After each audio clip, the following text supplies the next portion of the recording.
Hi student. GID का online class में आप सबका स्वागत है। और आज की क्लास में जानेंगे एचएसएन कोड के बारे में, जो जीएसटी में एचएसएन कोड कब मिलता है और क्या होता है एचएसएन। और उसके ऊपर थोड़ा समझ लीजिए। सबसे पहले मैंने आपको बताया था इनवाइसिंग, कि कहीं भी आप बिजनेस में जाएंगे तो इनवाइसिंग करना बहुत ज्यादा जरूरी होता है। और इनवाइसिंग को दो भागों में बांटा गया। पहला क्या बताए थे? टैक्स इनवाइस, और दूसरा bill of supply. Tax invoice क्या था कि जब कोई रेगुलर डीलर और जो टैक्सेबल गुड्स की सप्लाई करता है तब क्या होगा? Tax invoice. और बिल ऑफ सप्लाई दो कंडीशन में, यदि रेगुलर डीलर एग्जेम्प्टेड गुड्स की सप्लाई करे या फिर कंपोजिशन डीलर किसी भी गुड्स की सप्लाई करे तब क्या होगा? Bill of supply. और आगे हम आप लोगों को बताए थे क्या, कॉपी ऑफ इनवाइस। दो प्रकार के इनवाइस होते हैं, एक सर्विस का और दूसरा गुड्स। तो गुड्स में आएंगे तो कितना मिलेगा? तीन। और सर्विस में रहेंगे तो तीन। किसको किसको दिया जाएगा? तो जो ओरिजिनल रहेगा गुड्स रिसीवर को, जो सामान खरीदने आया रहेगा। दूसरा किसको दिखा दिया जाएगा? ट्रांसपोर्टर्स को। और तीसरा सप्लायर के पास, यानी कि जो सेल करेगा उसके पास रह जाएगा। और जो सप्लाई ऑफ सर्विस है तो ओरिजिनल उस सर्विस रिसीवर को, और जो डुप्लीकेट है वो किसके पास रह जाएगा? सप्लायर। इसका एक एग्जाम्पल दे देते हैं। लगभग अगर जो आप लोग देहात से जुड़े होंगे ना, तो आप लोगों को पता होगा, जब हमारे घर कोई फेस्टिवल या कोई फंक्शन पड़ता है ना, तो जरूर हम लोग टेंट के लिए कहते हैं लोग ना। टेंट के लिए, कुर्सी के लिए, मेज के लिए जाते हैं हम लोग सट्टा करके। आ रहा समझे ना? तो वो एक प्रकार का सर्विस है। जिसने भी खोल रखी एक प्रकार का क्या है? सर्विस। क्योंकि वो हमको कोई गुड्स देता नहीं है, हम उसको जब पेमेंट कर देते हैं तो वो आता है, 2 दिन के लिए हमारी सेवा करता है और फिर अपना सामान लेके चला जाता है। आ रहा समझे ना? तो अब अगर जो हमको चाहिए 10 तारीख को, तो हम जब जाते हैं उससे कहते हैं 10 तारीख को हमको इतने सामान की आवश्यकता है। वो अमाउंट बताता है, हम उसका पैसा दे देते हैं। और एक वो जो ऊपर वाला ओरिजिनल रहता है वो आपको दे देगा, और जो नीचे डुप्लीकेट रह जाएगा, जो कार्बन कॉपी वाला, वो अपने पास रख ले। आ रहा समझे ना? ताकि जब आपके पास वो सामान लेकर के आएगा तो उससे मैच कराएगा कि उन्होंने क्या क्या कहा है, हमने क्या क्या लिखा, हमको वही बस सामान लेके जाना है, एक्स्ट्रा सामान लेके नहीं। और अगर जो उसके पास वो सामान रखेगा भी, तो उसी से मैच करा करके रखेगा। कहीं ऐसा तो नहीं है ना, हम लोग 10 शेयर लेके आए थे, कोई 2 लेके चला गया, 8 ही बचा हुआ है।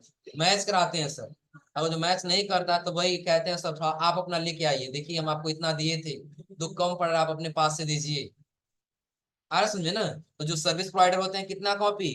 2 कॉपी। इतना क्लियर है ना? और उसके बाद से हमने आपको बताया था कब कौन सा इनवाइस इशू करना होगा।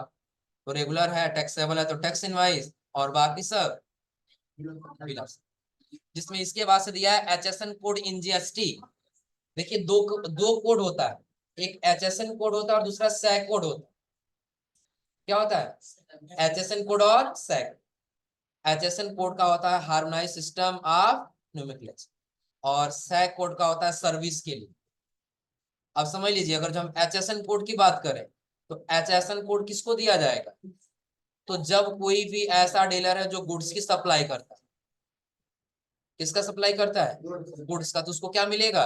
HSN code. और जब कोई डीलर जो सर्विस प्रोवाइड कर रहा है तो क्या मिलेगा? Sac code.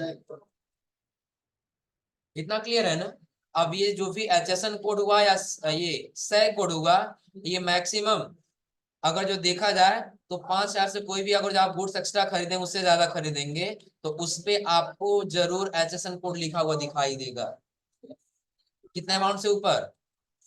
5। अब ये एचएसएन कोड अगर जो नीचे देखें तो इसका नंबर दिया है, कितने नंबर पॉइंट में होता है? तो सबसे पहले दिया है कितना पॉइंट? 2 डिजिट का। 2 डिजिट का कब मिलेगा? तो यहाँ पे दे रहा है the tax payer with turnover, कि कोई भी जो टैक्स पेयर है, टैक्स पेमेंट करते हैं, और उनका turnover between RS 1.5 crore and, कि अगर जो 1.5 करोड़ से लेकर के और 5 करोड़ के बीच में अगर जो रहता है टर्नओवर, तो उनको कितने का प्रोवाइड किया जाएगा? 2 डिजिट का प्रोवाइड किया जाएगा। इतना क्लियर है ना? यहाँ पे थोड़ा सा सही कर लीजिए तो नीचे, जैसे देखिए यहाँ पे 15 करोड़ कर दिया, तो ये 1.5 करोड़। 15 को हटा करके बस बीच में क्या करें, डॉट लगा दिए, 1.5। बस वही रिपीट किया है कि जब भी आप जाएंगे अपने फाइनेंशियल ईयर में काम करने के लिए, तो यदि आपके फाइनेंशियल ईयर का टर्नओवर कितना होगा? 1.5 करोड़ से लेकर के और कहां तक चला जाएगा? 5 करोड़ तक, तो उस गुड्स पे आपको कितने अंक का एचएसएन कोड मिलेगा? 2 अंक का मिलेगा। क्या HSN कोड जो गुड्स प्रोवाइड करता है उसको वो प्रोवाइड करता है। जीएसटी में जब जाएंगे गुड्स की एंट्री करें तो अपने आप HSN कोड जनरेट हो जाएगा ना। और उसके बाद जब आगे जाएंगे तो अगला दिया कितने अंक का, 4 डिजिट का। 4 डिजिट का कब मिलेगा, कि जब कोई ऐसा टैक्स पेयर है जिसका टर्नओवर 5 करोड़ से अधिक है। कितना से अधिक है, 5 करोड़ से अधिक है, तो उसको कितने अंक का मिलेगा, 4 डिजिट। आ रहा समझे ना। और 8 अंक का कब मिलेगा, कि ऐसा बिजनेस जो सिर्फ या तो इंपोर्ट करता है या तो एक्सपोर्ट करता है।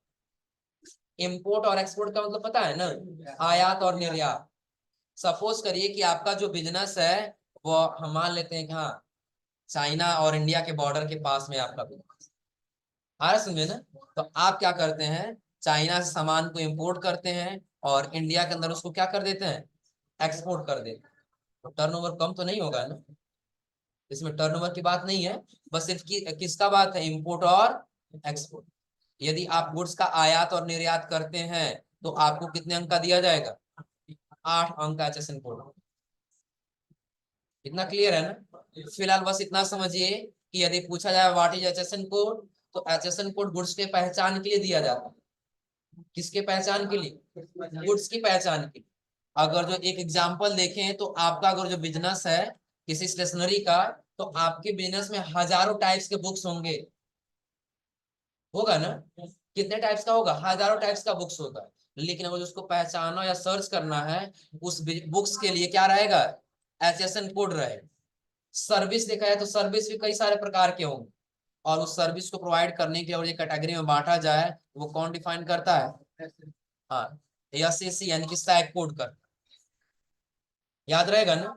अब अगर जो पूछा जाए 2 अंक का कोड किसको दिया जाएगा, तो जिनका टर्नओवर क्या होगा 1.5 करोड़ से अधिक और 5 करोड़ से, और 8 अंक का किसको दिया जाएगा, हाँ जिनका 5 करोड़ से क्या होगा, अधिक होगा, उनको कितने अंक का दिया जाएगा, 4 अंक का।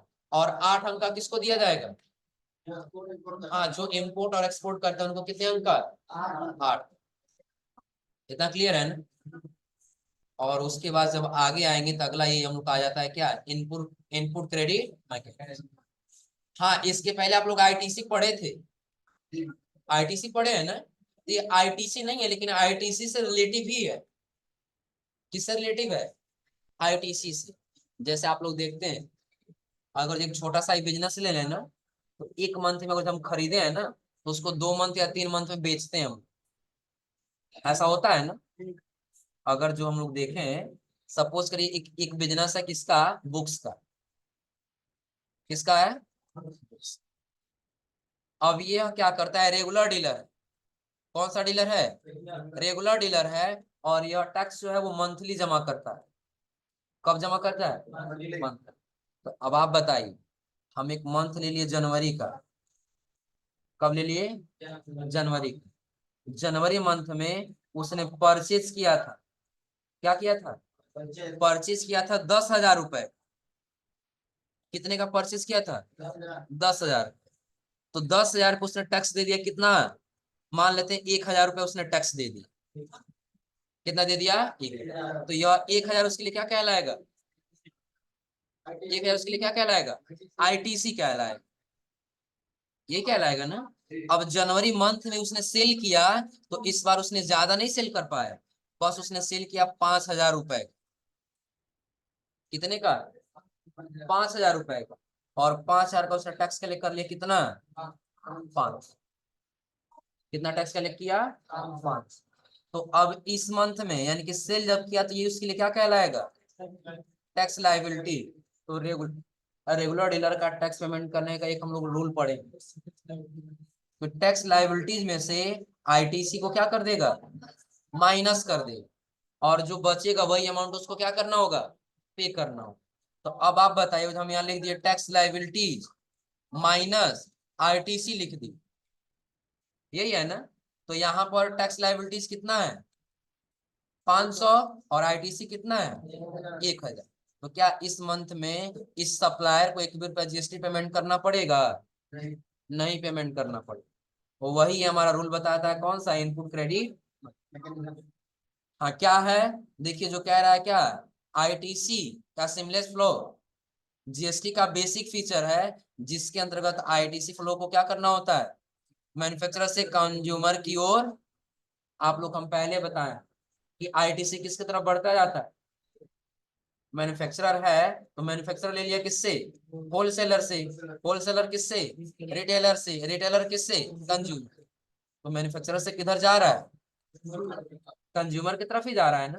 तो वही कह रहा है कि जो फ्लो है आईटीसी का वो किसकी तरफ बढ़ता जाता है, कंज्यूमर के। कि अगर जो मैन्युफैक्चरर जीएसटी दे दिया 5 रुपए गवर्नमेंट को, तो होलसेलर से ले लेगा, तो अब किधर आ गया, होलसेलर के पास। अब होलसेलर दे दिया मैन्युफैक्चरर को, तो ये ले लेगा किससे, रिटेलर से। तो रिटेलर जो दे तो वो ले लिया किससे, कस्टमर। तो किसकी तरफ बढ़ता जा रहा है, मैन्युफैक्चरर से कंज्यूमर। कह रहा है क्योंकि लास्ट मंथ की रिटर्न भरने के बाद शेष बची हुई आईटीसी और करंट मंथ की आईटीसी को पहले क्या किया जाता है, ऐड किया जाता है। अब इसको समझने के लिए देखिए एक सिंपल उदाहरण समझा दे। अभी हम आपको बता रहे थे, एक जनवरी का मंथ लिए, कौन सा मंथ लिए थे, जनवरी।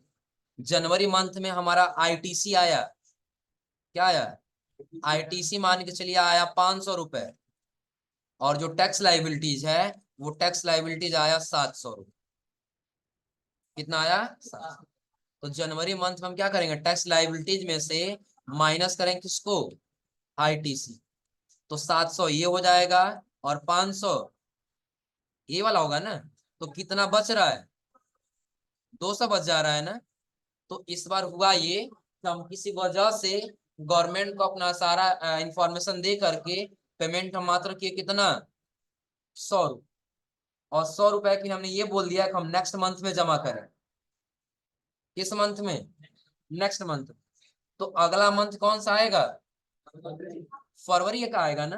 तो फरवरी मंथ में यानी कि जो पिछला 100 रुपये बच गया था वो 100 रुपये, और इस मंथ का टैक्स लाइबिलिटी और आईटीसी को दोनों एक साथ क्या किया जाएगा, जोड़ा जाए। आ रहा समझे ना। ये ले सकते हैं, या फिर एक सिंपल एक और हम उदाहरण ले लें कि जनवरी मंथ में, किस मंथ में, जनवरी मंथ में हम परचेस किए तो आईटीसी दे दिए कितना, उसी को अपोजिट कर देते हैं, और टैक्स लाइबिलिटीज मिला कितना, 5। तो टैक्स लाइबिलिटीज में से माइनस किसको करना है, तो क्या यहाँ पे टैक्स लाइबिलिटीज कितना है, 500, और आईटीसी कितना है, 700। तो इस मंथ में इस सप्लायर को एक भी रुपया गवर्नमेंट को पेमेंट करने की आवश्यकता नहीं, क्योंकि अभी उसका टैक्स लाइबिलिटीज कम है और आईटीसी उसने जो दिया वही अभी। अगर जो आप हमको 10 रुपया दिए हो, कितना रुपए, 10 रुपए, और बोले हो कि आप 10 रुपया किसको दे दीजिएगा, किसी तीसरे व्यक्ति को दे दीजिए। आ रहा समझे ना। और अगर जो हमारे पास 10 रुपया नहीं, कर्ज नहीं है, हम पहले दे पाएंगे, नहीं देंगे ना।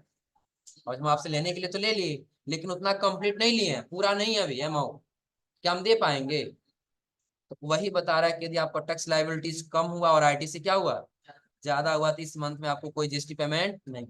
हाँ नेक्स्ट मंथ यानी कि हम फरवरी का मंथ ले लिए, फरवरी के मंथ में हम क्या करेंगे कि पिछले मंथ का और करंट मंथ का दोनों आईटी से हम जोड़ लेंगे, दोनों आईटीसी क्या करेंगे, जोड़ेंगे। एग्जाम्पल के तौर पे इस बार जो आईटीसी है वो हुआ, मान लेते हैं 200 रुपए, आईटीसी पर कितना हुआ, 200, और जो टैक्स लाइबिलिटीज है वो हो गया 500, कितना हो गया। तो इस आईटीसी को और पुराने वाले आईटीसी को हम क्या करेंगे, जोड़ देंगे। वही कह रहे हैं ना कि पुराने वाले मंथ के और करंट मंथ के दोनों को पहले क्या करेंगे, ऐड करेंगे। तो इस दोनों मिला के कितना हो रहा है, 900। तो आईटीसी हमारा कितना हुआ, पुराने वाले टैक्स लाइबिलिटीज और नए वाले टैक्स लाइबिलिटीज को जोड़ेंगे तो कितना हुआ, 1000। ये क्या हो गया, टैक्स लाइबिलिटी। अगर जो इस मंथ में भी ऐसा होता कि आईटीसी हमारा ज्यादा होता और टैक्स लाइबिलिटीज कम होता, तो इस मंथ में हमको टैक्स पेमेंट करने की कोई आवश्यकता नहीं।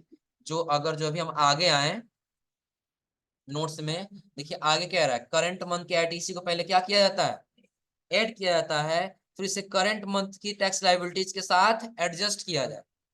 जो करंट मंथ की लाइबिलिटीज है वो और जो पिछले मंथ की लाइबिलिटीज है वो दोनों को क्या किया जाएगा, एडजस्ट किया जाएगा। कह रहा अगर tax liability ITC tax liability से ज्यादा हुआ, आईटीसी टैक्स लाइबिलिटी से ज्यादा का मतलब क्या हुआ कि टैक्स आईटीसी में जो 10 रुपए है तो टैक्स लाइबिलिटीज कितना है। तो अगर जो आईटीसी टैक्स लाइबिलिटी से ज्यादा हुआ तो टैक्स पेयर को इस मंथ में कोई टैक्स जमा नहीं करना पड़ता है।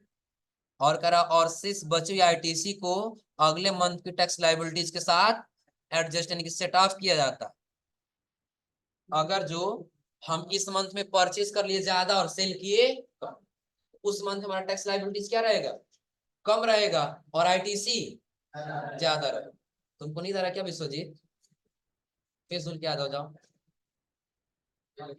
अगर जो हम ऐसा कभी हो सकता है कि नहीं हो सकता, सपोज करिए एक एग्जांपल ले लेते हैं कि अगर जो अगले मंथ में कोई फेस्टिवल है, अगले मंथ में क्या है कोई फेस्टिवल है, और हमारा जो बिजनेस है मान लेते हैं कि जनरल किराना स्टोरी है, आ रहा समझे ना। और वहां पर हम ये कि एक अगले मंथ में हमारे पास परचेज करने के लिए टाइम नहीं रहेगा और कस्टमर अगले मंथ में ज्यादा है, तो इसी मंथ में हम 10,000 का खरीद लिए, कितने कितने रुपए का, और टैक्स कितना दे दिए 1,000। तो इस मंथ हमारा आईटीसी ज्यादा हो गया और इस मंथ हम सेल किए थे मात्र कितना 5,000 रुपए का या 2,000 का सेल की, उससे ज्यादा सेल नहीं करना। तो क्या इस मंथ हमको कोई टैक्स पेमेंट करना होगा, क्योंकि टैक्स लाइबिलिटी हमारा क्या है कम है और आईटीसी क्या है ज्यादा है। तो वही कह रहा है यदि टैक्स लाइबिलिटीज आईटीसी अधिक हुआ और टैक्स लाइबिलिटीज क्या हुआ कम हुआ तो उस मंथ में कोई टैक्स जमा नहीं करना पड़ता। अब अगले मंथ में दोनों को हम एडजस्ट करेंगे, तो अगले मंथ में परचेज तो करना नहीं है क्योंकि पहले से गुड्स हमारे पास पड़ा हुआ, और वही जब नेक्स्ट मंथ में बेचेंगे तो दोनों को एडजस्ट करेंगे, और जब एडजस्ट करते समय उस मंथ में भी कम हुआ आईटीसी ज्यादा और टैक्स लाइबिलिटीज क्या हुआ कम हुआ, तो उस मंथ में भी पेमेंट नहीं करना होगा। यानी कि जिस मंथ में टैक्स लाइबिलिटीज अधिक होगा और आईटीसी कम होगा उसी मंथ में जमा करना है, था जमा नहीं करना। तो ये इनपुट डेट मैकेनिज्म क्या याद रहेगा ना, हम बिल्कुल सिंपल ये जवाब देंगे कि जब हमारा आईटीसी क्या होगा अधिक होगा और टैक्स लाइबिलिटीज कम होगा तो उस मंथ हमको कोई पेमेंट करने की आवश्यकता नहीं है, क्योंकि टैक्स लाइबिलिटीज क्या और आईटीसी क्या ये आप लोग को अच्छे से बताओ ना, क्लियर है ना। और उसके बाद से आएंगे तो दिया है क्या इनपुट क्रेडिट, ये input tax credit set of, इसको किसके साथ सेट ऑफ किया जाएगा। तो अगर जो सेंट्रल टैक्स है तो आप उसका नाम दे सकते हैं सीजीएसटी या तो ये आईजीएसटी हो जाएगा ना। अगर जो स्टेट टैक्स है तो एसजीएसटी या तो आईजीएसटी, अगर जो इंटीग्रेटेड टैक्स है तो आईजीएसटी सीजीएसटी और एसजीएसटी, और अगर जो यूनियन टेरिटरी है तो यूटीजीएसटी या तो आईजीएसटी। यानी कि इसको हम इसके साथ सेट ऑफ कर सकते हैं, इंटीग्रेटेड को इन तीनों के साथ सेट ऑफ कर सकते हैं, स्टेट को इन दोनों के साथ और सेंट्रल को इन दोनों के साथ, हो जाएगा ना। और उसके बाद से अगला हम लोग का आता है क्या रिटर्न, क्या है समझ लीजिए। तो जैसे भी आप लोग जीएसटी पेएबल अमाउंट निकाल रहे थे, क्या निकाल रहे थे जीएसटी पेएबल अमाउंट कब निकल रहा था कि जब हम टैक्स लाइबिलिटीज में से माइनस कर रहे हैं किसको आईटीसी को, तो जो अमाउंट बच जा रहा है वही हमारा क्या है जीएसटी पेएबल है। तो यही जीएसटी पेएबल जो हम जमा करते हैं उसी को हम क्या बोलते हैं रिटर्न बोलते हैं। क्या बोलते हैं रिटर्न। अब रिटर्न करने के लिए चाहे वो रेगुलर डीलर हो या फिर कंपोजिशन डीलर हो, जब जीएसटी में रजिस्ट्रेशन कराएंगे तो आपको एक अलग फाइल मिलेगा, फॉर्म का अलग अलग फाइल टाइप मिलता है। अब देखिए यहाँ पे कई सारा फॉर्म का टाइप दिया है, दिख रहा है ना। अब आपको कौन सा फॉर्म का टाइप मिल रहा है, एग्जाम्पल के तौर पे अगर जो आपको जीएसटी R1 मिला तो आपको कब जमा करना होगा, और मंथली में नेक्स्ट मंथ आप कितने तारीख तक जमा करेंगे 10 तारीख। समझ लीजिए कि अगर जो जनवरी का 1 जनवरी से लेकर के और 31 मार्च का जीएसटी अगर आपके पास एक मंथ का जो आपका टैक्स लाइबिलिटीज है वो 50 रुपया हुआ, और जो आपका आईटीसी है वो अगर जो 10 रुपया हुआ तो जीएसटी पेमेंट कितना करना होगा 40 रुपये, यही करना होगा ना। तो अगर जो जनवरी का है तो फरवरी के मंथ में आप 10 तारीख तक जमा कर सकते हैं, आपको कोई चार्ज नहीं देना पड़ेगा, आ रहा समझे ना। लेकिन जैसे नेक्स्ट मंथ का 10 से 11 तारीख हुआ तो पर डे लेट फी आपको 50 रुपया देना होगा, एक दिन का 50 रुपया देना होगा पर डे, समझ रहे हो ना? ओके मत करो, टाइम पहले जमा कर देना, तो 50 रुपया पर डे देना पड़ेगा। क्या हुआ? क्या? हाँ, कितना हो व्यू। अगर जो आपका बिजनेस का टर्नओवर ज्यादा होता है, करोड़ों में होता है, आ रहा समझे ना? अगर जो आपका टैक्स लाइबिलिटी वहां पे ज्यादा हुआ, आईटीसी कम हुआ, तो वहां पे पेमेंट करना हो, ये तो पता है ना?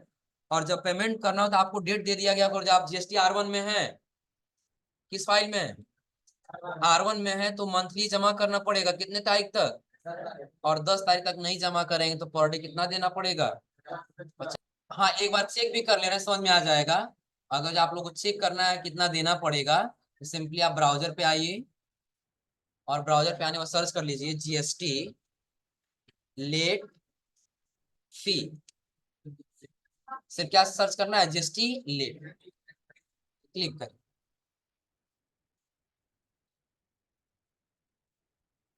देखो यहाँ एक सिंपल दे रहा है ना, पर डे कितना देना पड़ेगा? 50। आ रहा समझे ना? और एक चीज और समझ लीजिए, एक एक दिया भी है कि अगर जो टैक्स पेयर 5 करोड़ से लेकर के 20 करोड़ तक है, तो कितना देना पड़ेगा? 100 रुपये पर डे देना पड़ेगा। ये 50 रुपया किसके लिए है? 5 करोड़ से कम के लिए। और ये 5 करोड़ से किसके लिए? 20 करोड़ के लिए। कितना? 100। अरे समझे ना? अब सिंपल आप इतना समझिए कि अगर आप टैक्स पे करने में थोड़ा सा लेट कर दे, अरे समझे ना, कि आपको अगर जो R1 फाइल में है तो कितने तारीख तक, R2 में है तो कितने तारीख तक? 11। सिर्फ R2 में है तो 15, A1 में है तो 17। वैसे दिया है, अगर जो R3 में है तो 20।